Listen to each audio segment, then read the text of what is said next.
¿Qué es un procesador y cómo funciona? La unidad central de procesamiento, CPU por sus siglas en inglés, o también conocido como procesador, es uno de los componentes más importantes de cualquier sistema informático.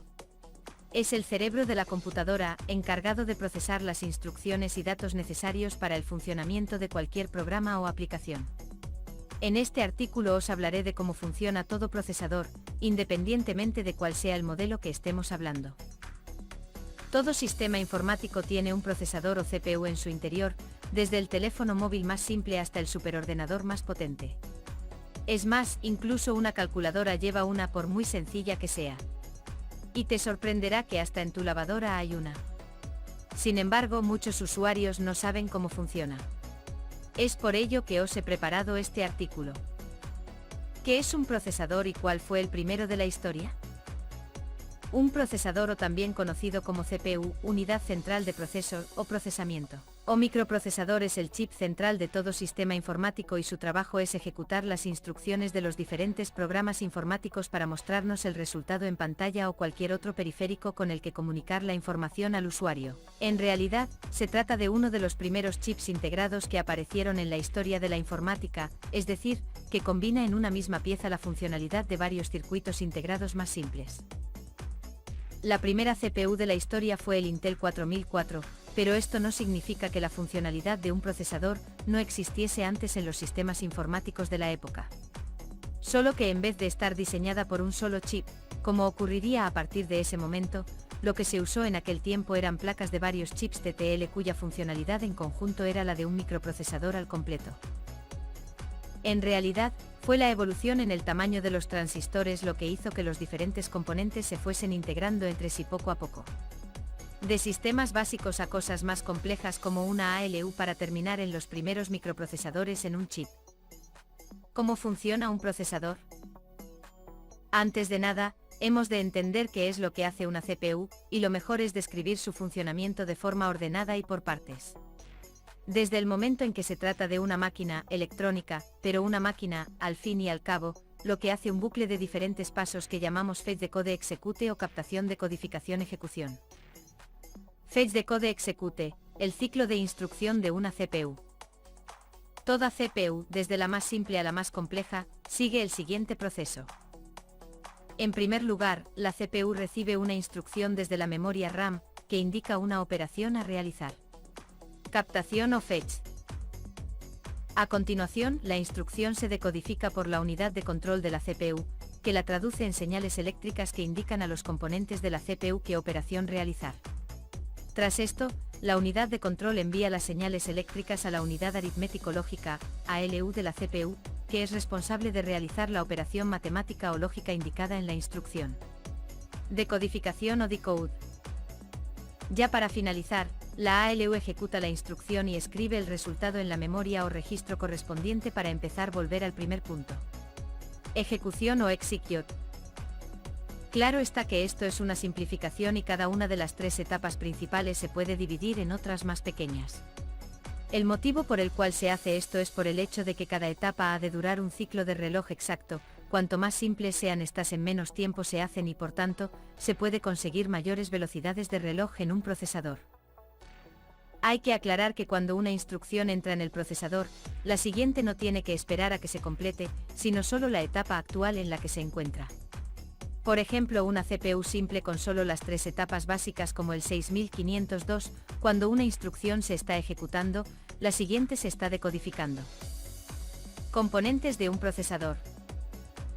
No vamos a entrar a hablar de arquitecturas en concreto a través de la historia, lo que nos interesa es daros a conocer cómo funciona un procesador. Si hacemos un símil con un motor es una tontería hablaros de un modelo concreto, si no entendéis cómo funciona uno básico y se tiene que decir que a medida que fue evolucionando el tiempo se han ido añadiendo nuevas unidades y piezas. Pero lo que es la estructura básica se ha mantenido intacta durante décadas sin cambios. Obviamente no podemos comparar un motor de un utilitario de los años 50 del siglo pasado con uno de la actualidad, ya que existe una evolución. Pero tampoco se puede explicar el funcionamiento de algo usando una versión altamente compleja del mismo. Sin embargo, la mayoría de explicaciones que hay por Internet son una simplificación exagerada. No existe una unidad llamada ALU, sino varias unidades de ejecución distintas para cada tipo de dato o instrucción a procesar. De la misma manera que tampoco existe la unidad de control, sino que se le llama así a una serie de componentes en conjunto con una función concreta para cada uno de ellos dentro del ciclo de cada instrucción. Bus. Se trata de un canal de comunicación por el cual los diferentes componentes del procesador se comunican de forma interna. No procesan nada y tampoco almacenan nada. Sin embargo, a medida que las CPU se han ido haciendo más complejas, el bus de datos ha ido evolucionando hasta el punto de adoptar configuraciones de red del mundo de las telecomunicaciones. Son una parte muy básica, al igual que los transistores, pero la organización del bus en un procesador es una parte muy importante que se suele obviar. Registros de la unidad de control. Los registros son secciones de memoria muy pequeña, pero muy rápida y con funcionalidades específicas. Por cada instrucción que ha de ejecutar la CPU, el contenido de los mismos cambia. Podemos dividir los registros en dos tipos. Por un lado, los que participan en el proceso de captación de la información desde la memoria RAM, por el otro los encargados de ayudar en la ejecución de las mismas. Empezando por los del primer tipo tenemos. El contador de programa contiene la dirección a la memoria RAM de la siguiente instrucción a ser ejecutada. Este siempre se incrementa en 1 porque estos se almacenan de forma secuencial, pero es posible cambiar el valor, lo que permite crear bucles e instrucciones de salto. El registro de direccionamiento a memoria, MAR, contiene la dirección obtenida del contador de programa, la cual será enviada a la RAM a través del controlador de memoria para obtener el contenido de dicha instrucción. Dicha información es copiada en el registro de datos de memoria o MDR, para ser rápidamente copiado al registro de instrucción, que es de donde leerá el decodificador para la segunda etapa del ciclo de instrucción. Los flags son una serie de registros de estado donde cada bit indica una situación especial. Estos pueden marcar, entre muchas otras cosas, un acarreo en una operación matemática, indicar que la comparación entre dos números da 0. Hay una petición de interrupción por parte de un periférico o una rutina concreta. La instrucción se ejecuta en modo protegido o no. Acumuladores y otros registros temporales.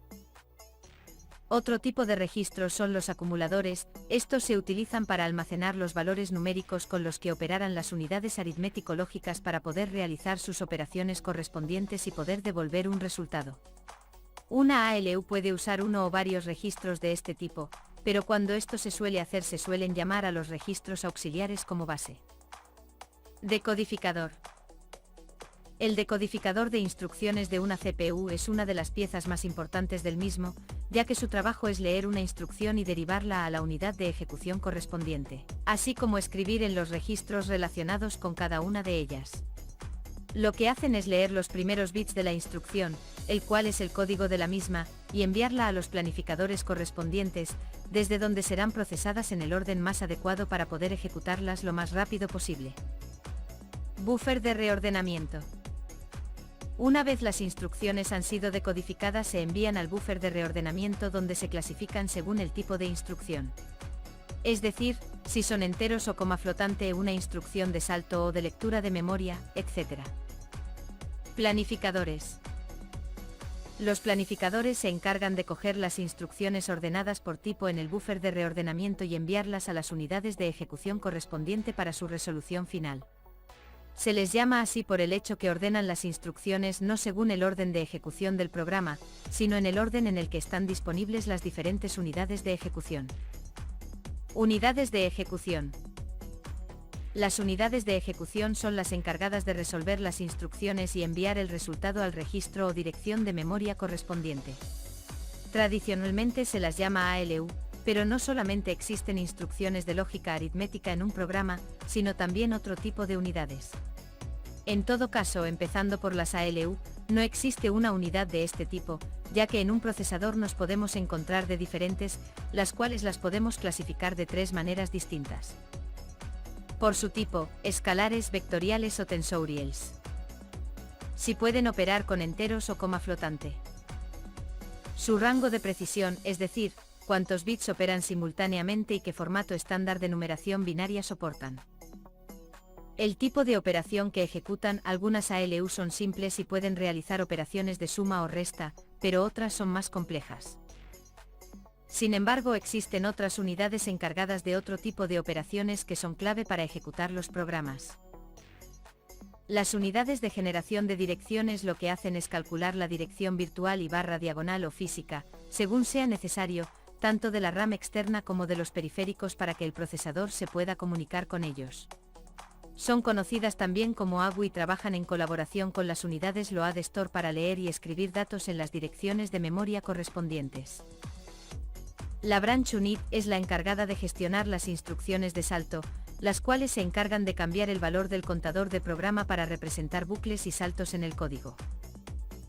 Por último, tenemos las unidades Load y Store, las cuales se encargan de escribir y leer la información de la memoria RAM, así como de actualizar el contenido de las líneas de caché que contienen una copia de esos datos en memoria, tengan el nivel que tengan. Saludos.